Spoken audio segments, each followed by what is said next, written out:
Carmel. I'm so thrilled to have you on the podcast. This is very exciting. Thank you for having me. Absolutely. I'm really excited for all of your wisdom and golden nuggets. So let's jump right in. Let's do it. First question, what piece of creative work changed your life and why? I saw this question. I was like, this is a really hard one because I'm going back like throughout my whole life. I'm like, what was it that really changed it for me? But I think before I ever had a career in marketing, the campaigns that really stood out to me was something that was shaking up an industry. And the first one I can remember is Nike. Yeah. Like they had amazing campaigns and they really capture cultural moments in time and they invoked emotion. And I just remember watching that being like, first of all, the production is amazing. High quality. Yeah. Amazing like ambassadors and athletes. That's so cool to see them on screen. And then obviously wearing the Nike product. So that definitely sparked my interest in brand marketing. And then from like a non-conventional sense, I love music and I love like R&B and hip hop culture. And I think that musicians and artists are the best at personal branding. Yeah. The best. Yeah. You know what they stand for. They just immerse themselves completely in their brand and everything that they do. And I love Tupac. So when I was younger, I watched the Tupac Resurrection. It's a documentary on Tupac. And that really moved me because it's like when you think of Tupac, who has passed away. I know. Like, that is ultimate personal branding. His legacy continues to live on. Status. Absolutely. Yeah. And you know exactly what he stands for in all of his documentaries, in his music, in his lyrics, in the way he represented himself. So, and even in music production, I love like video clips and things done differently. So I'd say, that for sure is creative work that inspires me. That's cool. Yeah, awesome. I love Tupac as well, obviously. Nice. Interesting that you say about musicians and how they have such a strong personal brand. I feel like it's the style, it's the look, it's also what they're producing, but they must come to that. Like they probably don't start out that way and it's like you like evolve as you go. Exactly. But great that you're, touching on that already because that's what we're going to dive into. Perfect. So kind of jumping off that, what does brand, quote unquote, mean to you and why do you think it's important? Brand is what somebody says about you when you're not in the room. Ooh. Yeah. So it's how someone would talk about you or your product or your company when you're not there. It's what sort of inflicts trust before they ever meet you or have any contact with you. And that's why it's so important. It's your reputation. And I think people forget that. And if we were to go like, obviously I have a career in brand marketing. If you're not in the room when people are talking about you, how do you know what they're saying? Which then comes to like marketing tactics that you do to find out what people are saying. Brand listening. Yeah, absolutely. Yeah. But I think it's just so important because the longevity of your brand is solely dependent on that. Because if you don't have a good reputation in market or if people don't trust you, then there's only going to be like so long you can go. Oh, that is perfect response. Love it. So I hear a lot about brand equity and I feel like, is that a new term or is that something that's been around for a while? I don't know. I think it was a long time ago, maybe has come back. Yeah. Yeah. Okay. Anyway, I hear it a lot and how it's incredibly valuable for new businesses. In your experience, how do founders design or create what their brand is going to look and feel like? Is this before they launch their brand?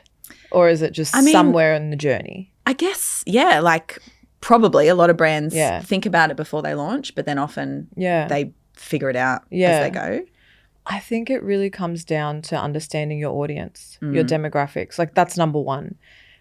Because in order to service them correctly, if you're trying to get some sort of emotion out of people and make them feel something, you need to know what they want. It's like being in a relationship. You need to know your partner's love language in order to service them properly.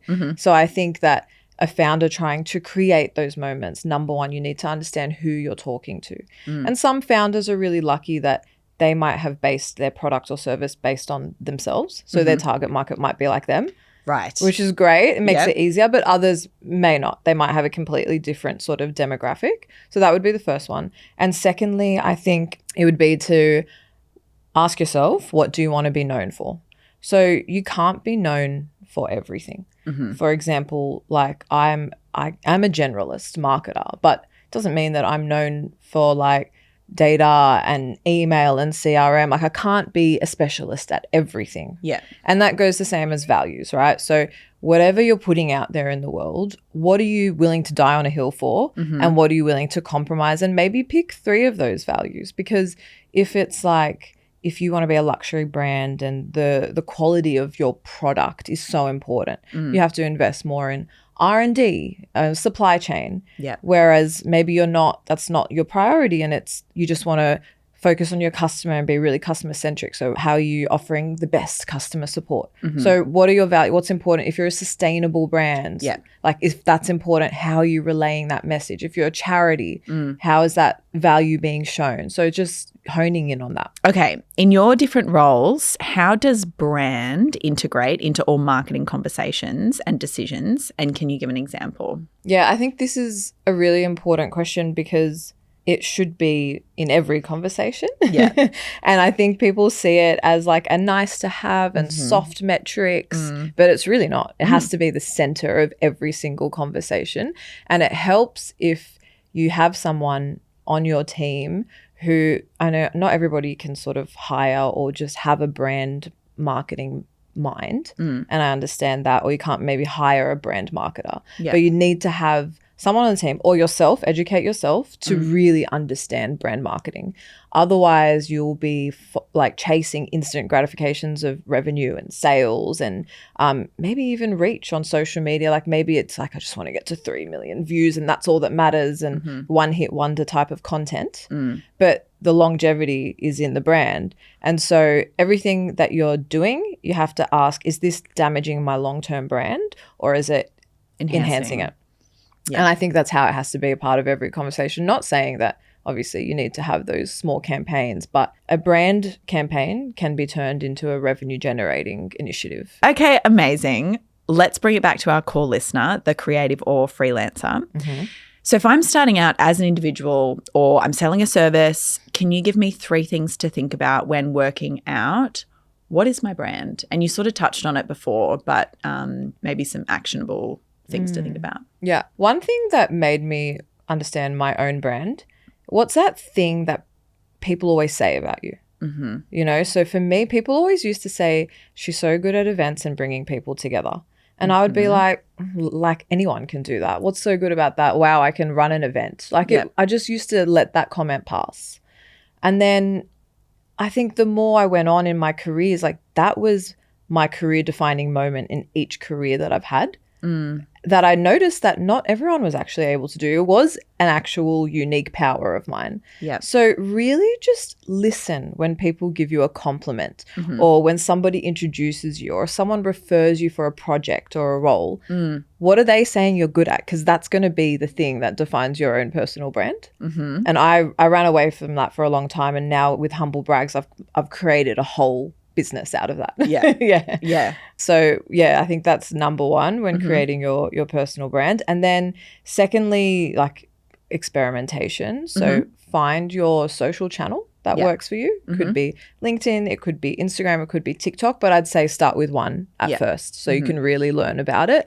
And once a week, just release content on that channel, release content and just analyze how is it performing, how are people engaging, and don't give up because consistency is key.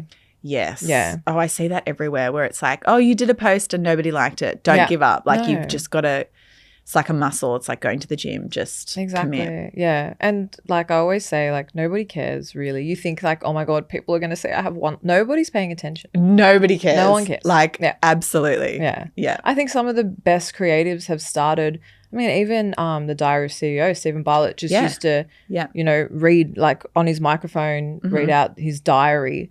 Like one of my good friends, Anita from Hero Packaging, was just on TikTok reading like excerpts from her book. Great. You know, and just they just kept doing it consistently, even though it felt like they were silly at the time. Yeah.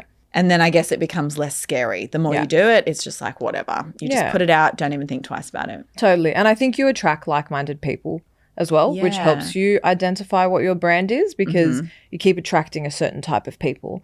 I was like, I was really drawn to like women in business who were go-getters, entrepreneurs. Like those were the people that I wanted to be in the room with. So that started to become my identity as well. Love that.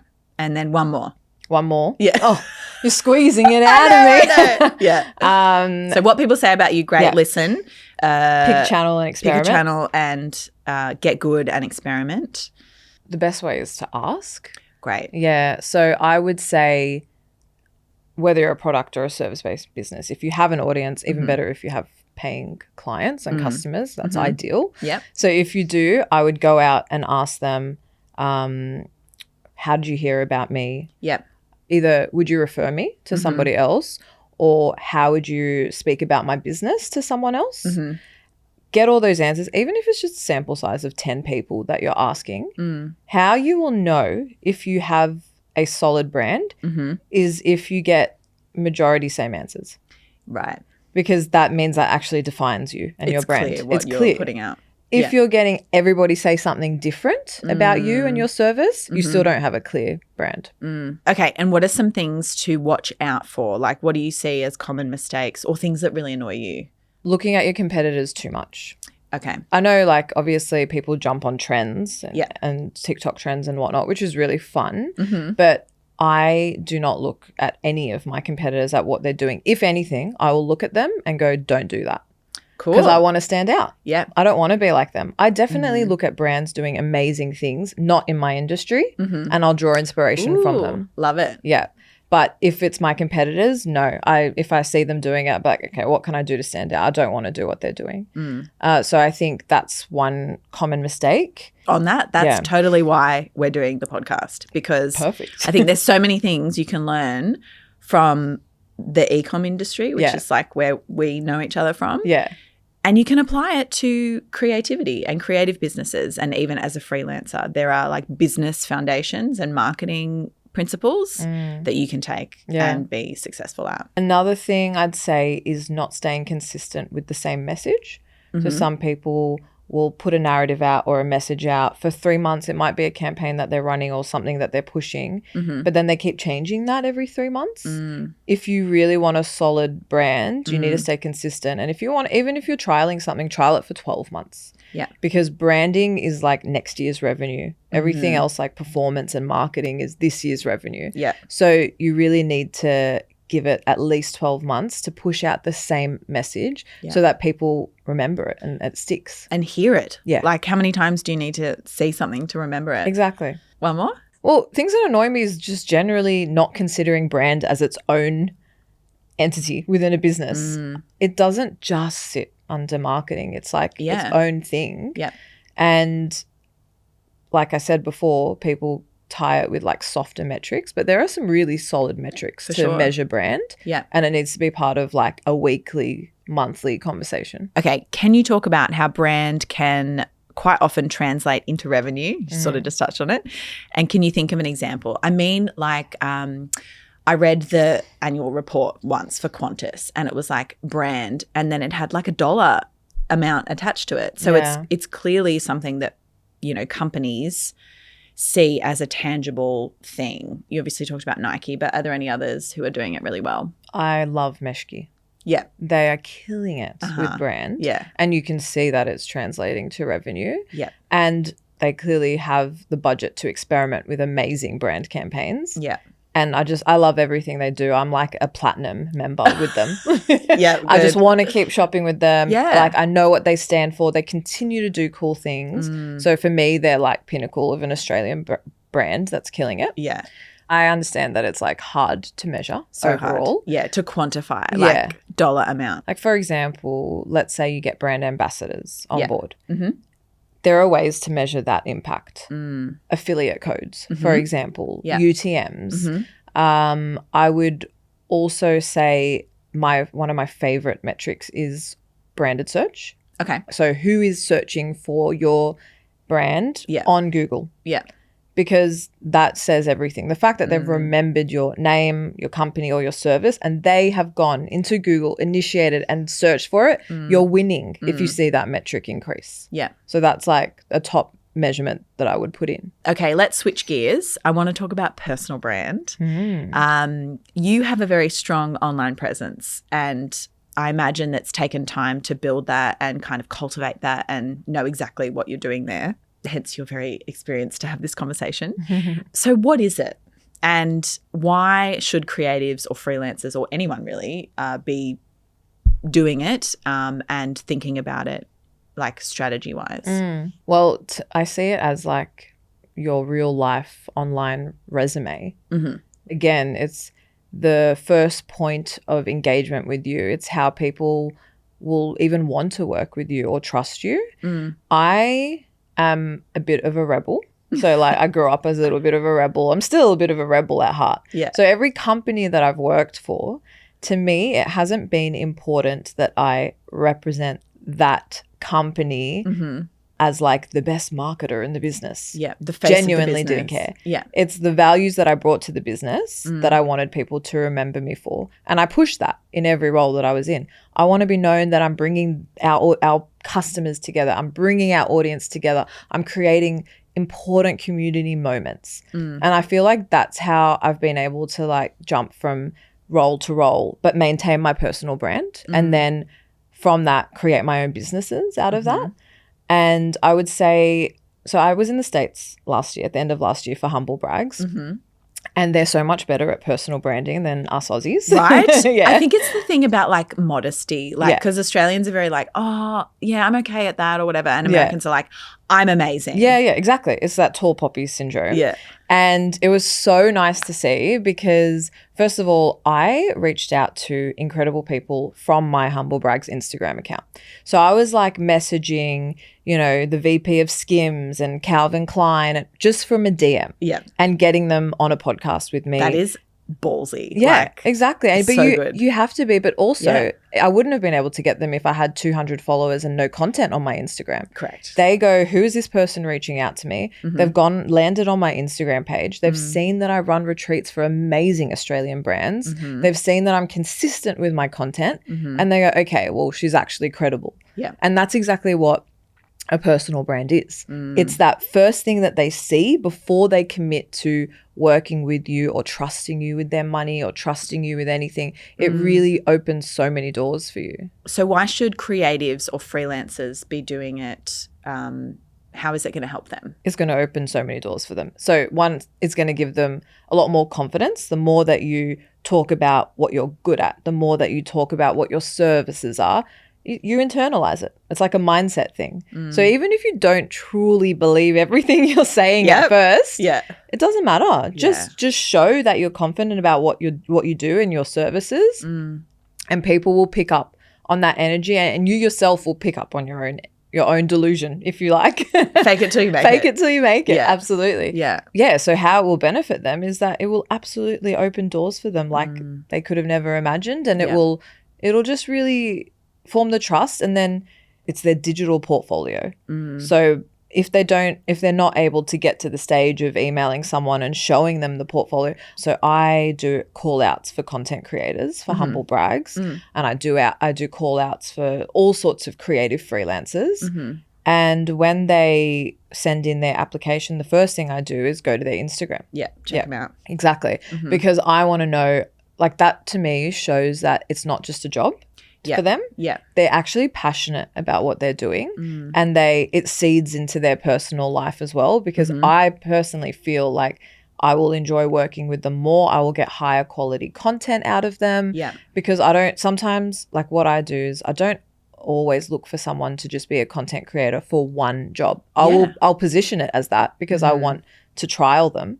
But once I find someone who's amazing, I'm like, do everything for me. Yeah, totally.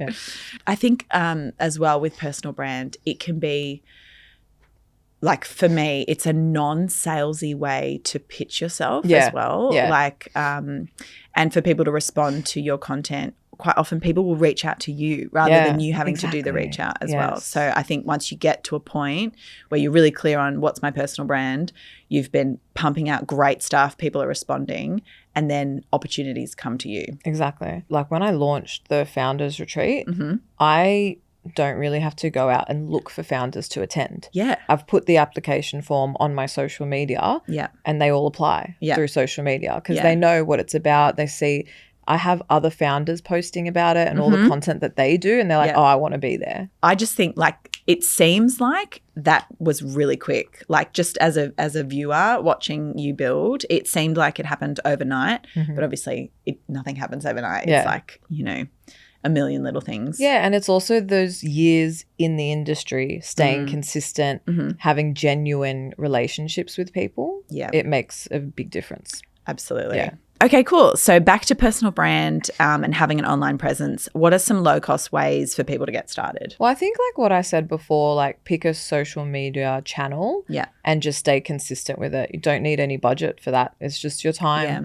And it can be really it's really hard. It could be cringe sometimes. Yeah. But you need to force yourself to do it. Like just get a tripod, sit in front of your camera, do some face to camera things, learn how to use, like there's amazing platforms, use CapCut to edit. Yep. If you're doing a podcast, there's like, what's it called?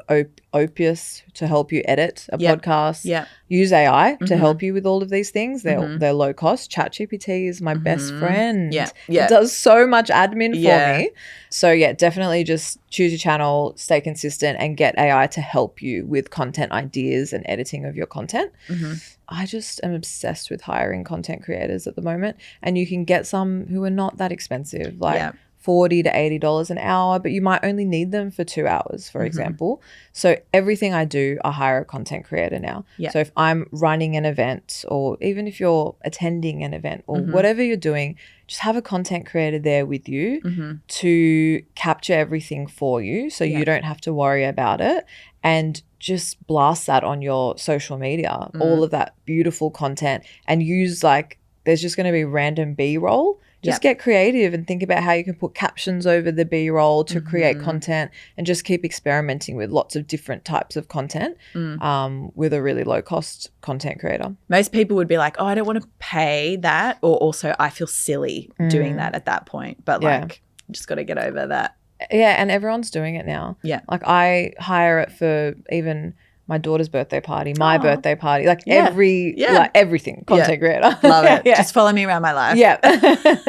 Can you talk us through any trends in the market right now from the brand perspective? What are you seeing through the retreats? I bet you're hearing like everything firsthand, like as it happens. Yeah. Oh, there's a few things. So experiential marketing and physical activations are like hot right now. Okay. So you want to be doing things really differently in a very experiential way. So, I mean, like Meshki is a really good example. All these beautiful events that they're hosting for their customers, not just influencers, and even like turning their office into like a showroom for people to come and try on clothes. Yes. And the bridal suite, like I went there recently and I was like, oh, love. Exactly. So really thinking of ways to connect with your customers, because that's one of the fastest way you can grow your brand, is through your treating your customers as community and your loyal customers as like VIPs. Actually, I mean, AI is huge. But I think if we're bringing it back to brand, is that a lot of brands and services are going to be discovered by AI. So podcasts is a huge one. Yeah. It's a big trend at the moment. Yeah. And not just starting a podcast and having that presence, and not particularly sponsored ads either. Yeah. It's talking about what you're doing, because when the LLM goes and searches through the website, they're going to pick up on all that stuff, and podcasts are going to be one of the biggest things that captures that information. So I think a lot more people want to go and speak about what they're doing on a podcast. Even like guesting is great. Yeah, exactly. This is a really random and niche one, but when I was in the States, everyone was talking about NPS, Net Promoter Scores. Oh. Which is really old school. Yeah. Really old school. Yeah. But it's coming back. Okay. So people are just talking about it again. Can you explain what it is for people who might not know? A Net Promoter Score is going out to someone who has just bought your product or engaged with your service and asking them, how likely are you from 1 to 10 to refer me to someone else? Yeah. And people are using that as a key measurement now. Wow. They were before, and I used to use it 10 years ago. Yeah. But I was hearing a lot of people talk about it in the States, and I was like, but it makes sense, because that is a really strong brand metric. And great data as well for them to get. Great data. Yeah. So I think, like really going back to like pulling as much information from your customer and having an NPS is something that's trending at the moment. Yeah. Love it. Yeah. There you go. Everything comes back around. Yeah. Cool. Okay. So this is the wrap-up question. So where do you find new ideas or inspiration for your work? Everywhere.